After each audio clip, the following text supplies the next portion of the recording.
Hello and welcome back to my YouTube channel. Hope are all doing well. तो देखो, आज हम polity के कुछ क्वेश्चंस को यहाँ पर डिस्कस करेंगे। ये क्वेश्चंस आपके प्रीवियस एग्जाम्स में ही पूछे गए हैं, सो नो डाउट आपके आने वाले एग्जाम्स में यह बेनिफिशियल होने वाले हैं। देखो, इससे पहले हम पॉलिटी के बहुत सारे क्वेश्चंस को ऑलरेडी डिस्कस करके रखा हुआ है, तो अगर आपने वो वाली वीडियोज़ अभी तक नहीं देखी है तो इस वीडियो के डिस्क्रिप्शन में आप जा सकते हो, वहाँ पर पॉलिटी क्वेश्चंस करके लिंक दिया गया है। उस लिंक पर क्लिक करके आप उन वीडियोज़ को देख सकते हैं। ओके, तो चलिए वीडियो को शुरू करते हैं क्वेश्चन नंबर 21 के साथ। बाकी इन क्वेश्चंस को हम बिल्कुल डिटेल में डिस्कस करेंगे। क्वेश्चन नंबर हमारा 21 है, the idea of the constitution of India was first of all given by. तो भारतीय संविधान का विचार सर्वप्रथम किनके द्वारा दिया गया था? तो ये एम एन रॉय के द्वारा दिया गया था। सो ऑप्शन डी यहाँ पर करेक्ट हो जाएगा। अब देखो, ये क्वेश्चन इस तरह से भी पूछा जाता है कि एम एन रॉय ने भारतीय संविधान का विचार सर्वप्रथम जो है तो कब दिया था, यानी कि आपसे डेट पूछ ली जाती है। तो 1934 में इन्होंने यह विचार दिया था। ये आपको डेट बिल्कुल नोट रखनी है। फिर देखो, अब संविधान की बात आ गई है, तो संविधान से रिलेटेड मैं 3-4 क्वेश्चन आपको हर बार बताता हूँ। तो देखो, सबसे पहला क्वेश्चन कि संविधान सभा की पहली बैठक कब बैठी थी? तो संविधान सभा की पहली बैठक 9 दिसंबर 1946 को बैठी थी। उसके बाद दूसरा क्वेश्चन कि संविधान को कब अडॉप्ट यानी कि पारित किया गया था? तो 26 नवंबर 1949 को पारित किया गया था। उसके बाद तीसरा क्वेश्चन कि संविधान सभा को कब लागू किया गया था? तो लागू किया गया था 26 जनवरी 1950 को। तो ये तीनों के तीनों क्वेश्चन आपको बिल्कुल नोट रखने हैं। अगला question, the constitution of India borrowed the scheme of Indian federation from the constitution of. तो भारत के संविधान की भारतीय संघीय योजना किस देश के संविधान से ली गई है? तो ये कनाडा के संविधान से ली गई है। सो ऑप्शन बी यहाँ पर बिल्कुल करेक्ट हो जाएगा। अब देखो, कनाडा से हमने क्या क्या लिया है। एक तो हमने यहाँ से ये लिया है इंडियन फेडरेशन यानी कि भारतीय संघीय योजना, एक तो आपको ये पता चल गया। फिर उसके बाद राज्यपाल का पद यानी कि गवर्नर का पद भी हमने कहाँ से लिया है? कनाडा से। उसके बाद जीएसटी ये भी हमने कहाँ से लिया है? तो ये भी हमने कनाडा से लिया है। अच्छा, जो संशोधन की शक्ति है संविधान में वो हमने कहाँ से ली है? तो वो ली है हमने दक्षिण अफ्रीका से। और जो आपातकाल यानी कि इमरजेंसी है तो वो हमने कहाँ से अडॉप्ट किया है? वो किया है जर्मनी से। अच्छा, यहाँ से आप एक क्वेश्चन का आंसर कमेंट्स करके बताओ कि जो राष्ट्रपति पर महाभियोग की प्रक्रिया है यानी कि इम्पीचमेंट की प्रक्रिया है वो हमने किस देश के संविधान से ली है? ये आप नीचे कमेंट्स में बता दो। अगले क्वेश्चन की बात करें, protection and interest of the minorities is envisaged in which article of the Indian constitution. तो अल्पसंख्यकों के हितों का संरक्षण भारतीय संविधान के किस अनुच्छेद में विचारित है? तो ये किस में विचारित है? तो ये है ऑप्शन सी यहाँ पर करेक्ट हो जाएगा, आर्टिकल 29 में। ऑप्शन सी यहाँ पर करेक्ट हो जाएगा। अच्छा, आर्टिकल 14 ये क्या कहता है? तो देखो, कानून के समक्ष समानता यानी कि इक्वालिटी बिफोर लॉ और कानून का समान संरक्षण, ये कहता है आर्टिकल 14। और आर्टिकल 19 क्या कहता है? तो आर्टिकल 19 में देखो स्वतंत्रता के 6 प्रकारों का वर्णन किया गया है।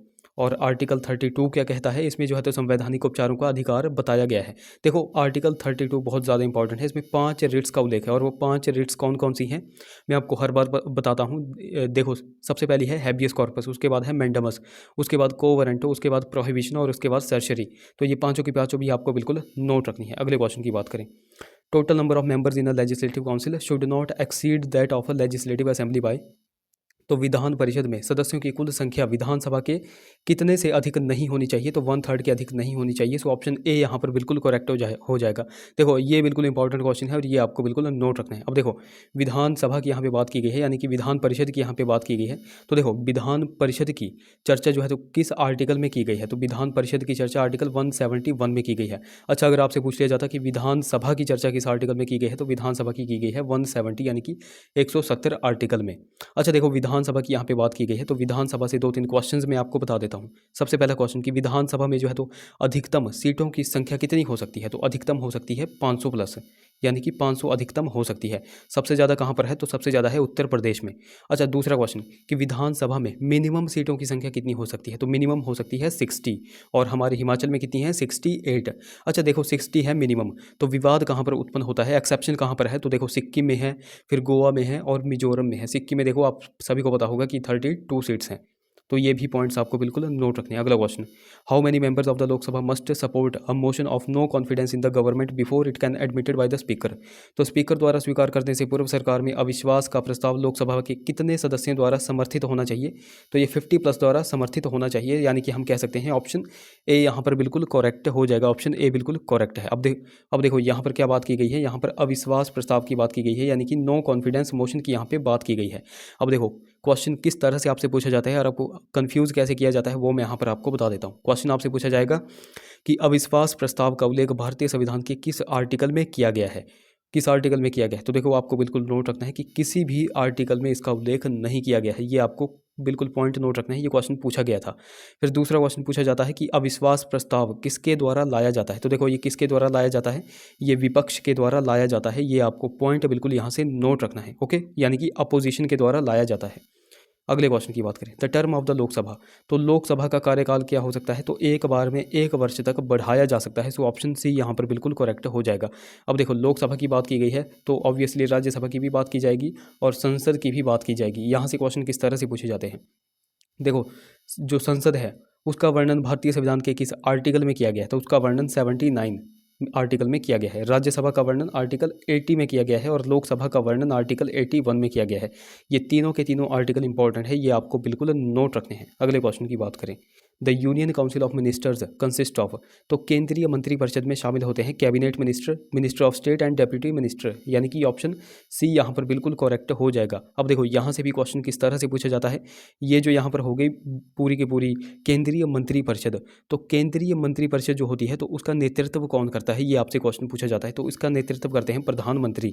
ये आपको पॉइंट बिल्कुल नोट रखना है। अगले क्वेश्चन की बात करें, the 5 year term of the president is calculated from the. तो राष्ट्रपति के 5 वर्ष के कार्यकाल की गणना की जाती है जिस दिन वह पद ग्रहण करते हैं, उस दिन से जो है तो राष्ट्रपति के 5 वर्ष के कार्यकाल की गणना की जाती है। सो ऑप्शन सी यहाँ पर बिल्कुल करेक्ट हो जाएगा। अब देखो यहाँ पर किसकी बात की गई है? यहाँ पर प्रेसिडेंट यानी कि राष्ट्रपति की बात की गई है।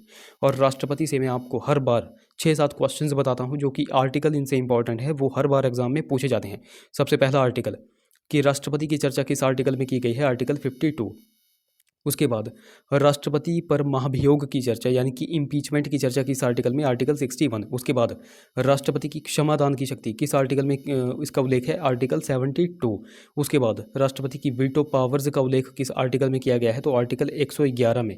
उसके बाद लास्ट क्वेश्चन कि राष्ट्रपति की अध्यादेश जारी करने की शक्ति का वर्णन किस आर्टिकल में? तो आर्टिकल 1, 2, 3 आर्टिकल 123 में किया गया है। तो ये सारे के सारे आर्टिकल्स इंपॉर्टेंट हैं, ये आपको बिल्कुल नोट रखने हैं। अगले क्वेश्चन की बात करें, the state governments responsibility for educational planning is shared by the. तो शैक्षणिक योजना के लिए राज्य सरकार का उत्तरदायित्व किन के साथ साझा किया जाता है? तो ये ministry of human resource development यानी कि मानव संसाधन विकास मंत्रालय के साथ शेयर किया जाता है। सो ऑप्शन बी यहाँ पर बिल्कुल करेक्ट हो जाएगा। तो यहाँ से आपको बस यही नोट रखना है। बाकी गाइज अभी तक अगर आपने हमको टेलीग्राम और इंस्टाग्राम पे फॉलो नहीं किया है तो वहाँ पर जाकर के फॉलो कर दें, लिंक आपको डिस्क्रिप्शन में मिल जाएगा। बाकी देखो लिंक कई बार चलता नहीं है तो आपको सिंपली टेलीग्राम पर जाना है और @लेट्स प्रिपेयर टू सर्च करना है, आपको हमारा चैनल मिल जाएगा। उसी प्रकार आपको इंस्टा पे जाकर के लेट्स प्रिपेयर टुगेदर सर्च करना है। अगले क्वेश्चन की बात करें तो क्वेश्चन नंबर हमारा 30 है, the chief justice of India is appointed by the president. तो राष्ट्रपति द्वारा भारत के मुख्य न्यायाधीश की नियुक्ति की जाती है। तो किस तरह से की जाती है? सर्वोच्च न्यायालय के न्यायाधीशों के साथ विमर्श के द्वारा। सो ऑप्शन सी यहाँ पर करेक्ट हो जाएगा। देखो जो राष्ट्रपति होता है ना, तो राष्ट्रपति सलाह लेता है 5 सीनियर ग्रुप ऑफ मेंबर्स यानी कि 5 जजों से, जिसको हम क्या कहते हैं? कोलोजियम व्यवस्था भी हम इसको कहते हैं, कोलोजियम व्यवस्था। अब देखो यहाँ पे बात की गई है सर्वोच्च न्यायालय की। तो देखो सर्वोच्च न्यायालय यानी कि सुप्रीम कोर्ट, तो प्रेजेंट में जो है तो सुप्रीम कोर्ट में कितने जज यानी कि न्यायाधीश हैं?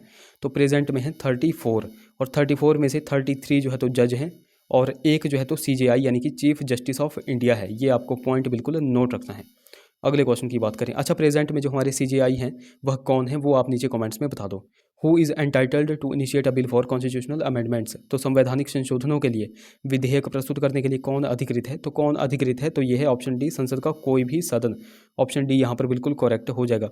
अब देखो यहाँ पर किसकी बात की गई है? यहाँ पर संशोधन यानी कि अमेंडमेंट की बात की गई है। तो यहाँ से आपसे 2 क्वेश्चन पूछे जाते हैं और दोनों में आपको कन्फ्यूज़ किया जाता है, वो मैं यहाँ पर आपको बता देता हूँ। आपसे क्वेश्चन पूछा जाता है कि जो संशोधन है यानी कि अमेंडमेंट है तो उसकी चर्चा संविधान के किस भाग में की गई है? देखो मैं भाग पूछ रहा हूँ ना कि मैं आर्टिकल पूछ रहा हूँ। तो किस भाग में की गई है? तो भाग हो जाएगा 20 यानी कि 20। और अगर आर्टिकल पूछ लेंगे कि ये जो संशोधन है इसकी चर्चा संविधान के किस आर्टिकल में की गई है? तो आर्टिकल 368 यानी कि 368 में की गई है। तो ये दोनों पॉइंट्स आपको बिल्कुल नोट रखने हैं। अगले क्वेश्चन की बात करें, the election commission holds election for the. तो निर्वाचन आयोग किसके लिए चुनाव आयोजित करता है? तो यह संसद, राज्य विधानसभाओं और राष्ट्रपति तथा उपराष्ट्रपति के पदों के लिए जो है तो चुनाव आयोजित करता है। तो ऑप्शन सी यहाँ पर करेक्ट हो जाएगा। अब देखो इलेक्शन कमीशन की यहाँ पे बात की गई है यानी कि निर्वाचन आयोग की यहाँ पे बात की गई है। तो देखो यहाँ से भी क्वेश्चन किस तरह से पूछा जाता है? तो यहाँ से आपसे क्वेश्चन पूछा जाएगा कि निर्वाचन यानी कि इलेक्शन की चर्चा संविधान के किस भाग में की गई है? तो देखो यहाँ पर भी भाग पूछा जाता है और आप कंफ्यूज होकर के 324 आंसर मार देते हो, जो कि बिल्कुल गलत है। देखो अगर भाग पूछेंगे तो भाग 15 में इसका उल्लेख है और अगर आर्टिकल पूछेंगे तो आर्टिकल 324 में इसका उल्लेख किया गया है। ये आपको बिल्कुल पॉइंट्स यहाँ से नोट रखने हैं। अगले क्वेश्चन की बात करें, which state has no Panchayati Raj institution at all. तो किस राज्य में कोई भी पंचायती राज संस्था नहीं है। अब देखो कहाँ कहाँ पर पंचायती राज संस्था नहीं है वो मैं आपको यहाँ पर बता देता हूँ। एक तो नागालैंड हो गया, एक मेघालय हो गया और एक मिजोरम हो गया। तो यहाँ पर ऑप्शन में ऑप्शन डी दे के रखा है नागालैंड, सो ऑप्शन डी यहाँ पर बिल्कुल करेक्ट हो जाएगा। ओके, अगले क्वेश्चन की बात करें, which is an extra constitutional and non statutory body. तो कौन सा एक संविधानोत्तर एवं अवैधानिक निकाय है, तो वो हो जाएगा नीति आयोग, ऑप्शन सी यहाँ पर बिल्कुल करेक्ट हो जाएगा। अच्छा, नीति आयोग की स्थापना कब की गई थी, इसके चेयरमैन कौन है, इसका हेडक्वार्टर कहाँ पर है, ये सब का सब आप नीचे कमेंट्स में बता दो। Question number 35, the 25th state in India is. तो भारत में 25वां राज्य कौन सा है। अब देखो भारत में 25वां राज्य है गोवा, ऑप्शन ए यहाँ पर करेक्ट हो जाएगा। अब देखो इस क्वेश्चन में भी आपको कंफ्यूज किया जाता है और आप गलत आंसर टिक कर जाते हो। देखो आपसे क्वेश्चन पूछा जाता है कि गोवा को कब एक स्टेट डिक्लेयर किया गया था, यानी कि कब एक राज्य का दर्जा दिया गया था, और आप टिक करके आ जाते हो 1961, जो कि बिल्कुल गलत है। देखो अगर आपसे पूछा जाएगा कि गोवा जो है तो कब पुर्तगालियों से मुक्त हुआ था, तो गोवा पुर्तगालियों से मुक्त हुआ था 19 दिसंबर 1961 को। और अगर आपसे पूछा जाएगा कि गोवा को कब एक स्टेट का दर्जा दिया गया, स्टेट डिक्लेयर किया गया, तो स्टेट डिक्लेयर किया गया था 30 मई 1987 को, 1987। तो ये दोनों की दोनों डेट्स आपको बिल्कुल यहाँ से नोट रखनी है, और इस हिसाब से देखा जाए तो यह फिर बाद में 25वां राज्य बना था।